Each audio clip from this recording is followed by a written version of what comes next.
Hello there, hello there, hello there. Sean bienvenidos, damas y caballeros, a su canal de Ciencia y Tecnología con Teddy's. Y después de tanto tiempo estoy de vuelta. Otra vez tú, güey. Y pues en esta ocasión te hablaré de los compresores de los motores a reacción. Los tipos que hay, características, ventajas y desventajas. Primero, te compartiré la definición de compresor. ¿Qué es un compresor? Pues básicamente es un conjunto de mecanismos que comprimen, o sea, aumentan la presión de nuestro fluido, ya que al tener una mayor compresión se le puede añadir más combustible a nuestro fluido y de esta manera nuestro motor será más eficiente.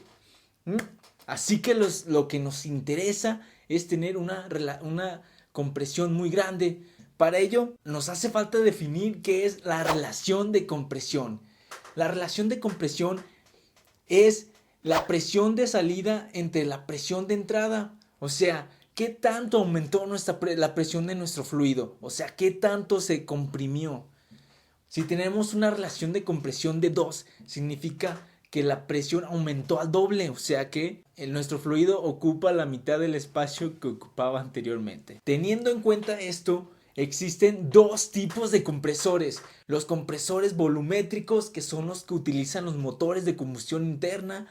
Particularmente el pistón en el cilindro funciona como un compresor volumétrico. Y los turbocompresores, que son los que utilizan los motores a reacción y son de los que hablaremos en este video. La diferencia entre estos dos tipos de compresores es que el compresor volumétrico comprime a grandes rangos, o sea, tiene una relación de compresión mucho mayor que los turbocompresores, pero comprimen una pequeña cantidad de aire, a diferencia de los turbocompresores que comprimen grandes cantidades de aire. Así de grande. Presiones no tan altas. Y pues tenemos que existen dos tipos de turbocompresores. Así es.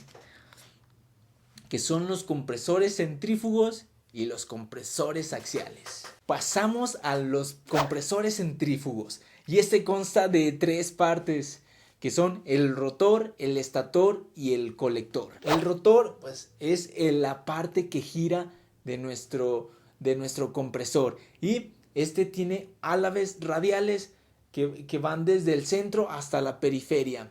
Se llaman compresores centrífugos porque este rotor gira, aspira el aire va de forma axial, o sea, paralela al eje, choca con nuestro rotor y este es desviado 90 grados. Por eso es que se llama centrífugo. Y al estar girando, el aire es empujado hacia la periferia de nuestro rotor, donde se encuentran los estatores. Los estatores están acomodados de cierto ángulo para que el aire que fue empujado por nuestro rotor choque contra el estator y así aumente nuestra presión.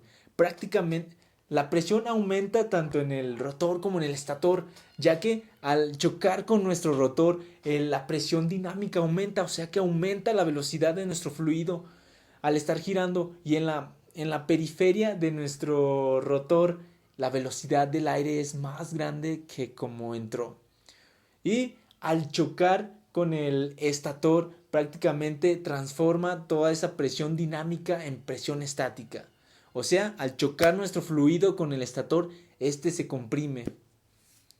Este disminuye su velocidad, pero aumenta su presión. Ya que nuestro fluido tiene que volver a una dirección axial, el colector es el que se encarga de esto.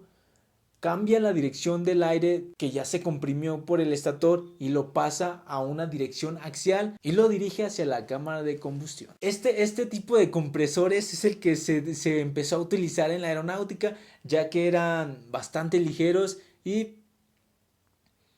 Bastante ligeros. Estoy agarrando señal, carnal.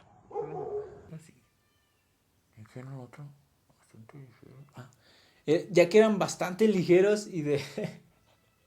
ya que eran bastante ligeros y de fácil fabricación. Este tipo de compresores alcanza una relación de compresión máxima de hasta 4. O sea, aumenta 4 veces la presión de nuestro fluido. Y este está acoplado directamente con la turbina mediante un eje. O sea que la turbina es la que acciona nuestro compresor. Una desventaja de este tipo de compresores es que el compresor fácilmente puede llegar a velocidades supersónicas. O sea, el fluido en la periferia de nuestro rotor puede llegar a velocidades muy altas e incluso superar la velocidad del sonido, y esto no nos conviene, ya que empiezan a haber ondas de choque que causan vibraciones, ocasionan estancamiento de nuestro fluido. No sé, por eso no se puede aumentar la relación de compresión a más de 4. Pues ahora pasamos a los compresores axiales. Y sí, estos se llaman compresores axiales porque este no cambia la dirección de nuestro fluido. Nuestro fluido es totalmente paralelo en todo el recorrido al eje del motor. Pues tenemos que este tiene solo dos componentes, que es el rotor y el estator. A diferencia del compresor centrífugo, este solo tiene una relación de compresión de 0.1 o solo comprime el 15%. Y pensarás, no, es poquísimo, ¿para qué voy a utilizar eso? Es una caca. La ventaja que ofrece este compresor es que puedes poner varias etapas y cada etapa comprime un poco nuestro fluido y pasa a la otra etapa, comprime, llegando a una relación de compresión máxima de 20 a 25. Esto es muy conveniente cuando se quieren relaciones de compresión muy grandes. Por ejemplo, estos son los que más se utilizan en la aeronáutica comercial actual, ya que son aeronaves bastante grandes que requieren relaciones de compresión muy grandes. A pesar de que podemos poner muchas etapas de compresión en este tipo de motores, lo más recomendable es poner las justas, las menos que puedas, ya que al tener menos etapas de compresión, nuestra longitud de nuestro eje disminuye, el costo de las reparaciones sería menor, el mantenimiento sería más rápido, o sea que nos conviene tener el menor número de etapas posible. Funciona parecido al compresor centrífugo, ya que la turbina gira y está conectada directamente a los compresores, acciona a los compresores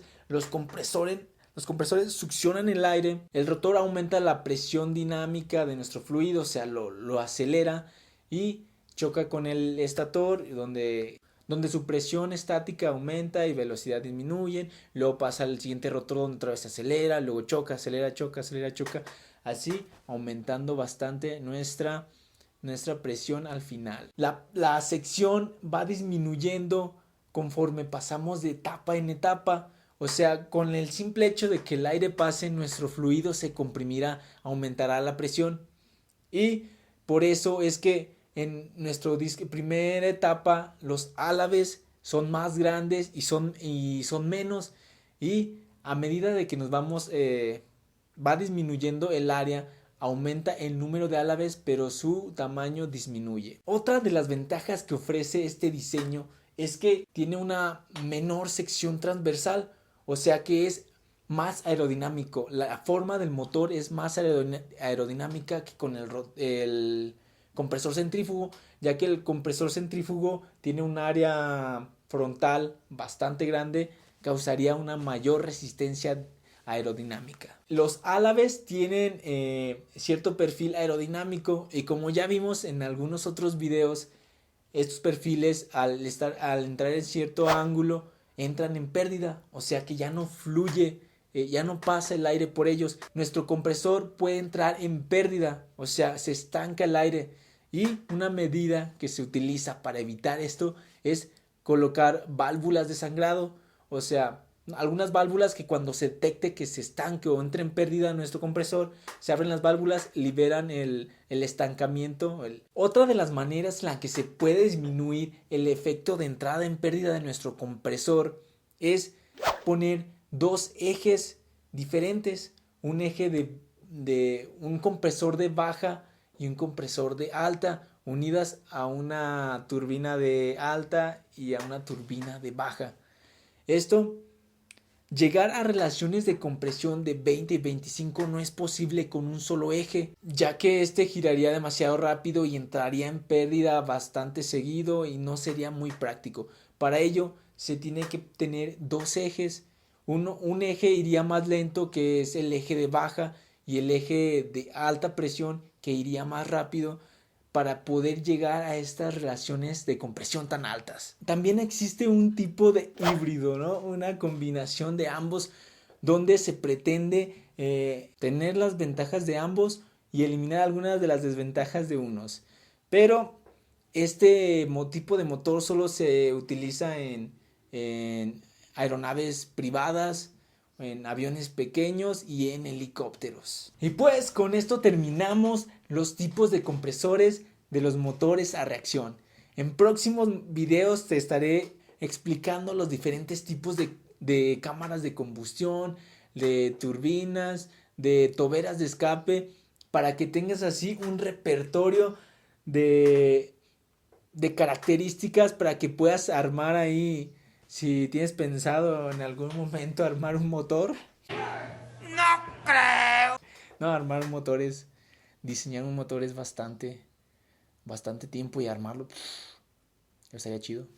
Bueno, para que tengas una idea de la variedad de motores y características que hay en cada una de las aeronaves. Cada motor de cada aeronave está diseñado específicamente para la función, el tamaño de nuestra aeronave, la velocidad a la que irá. Todo eso, cada parte tiene su propósito, su diseño, su uso.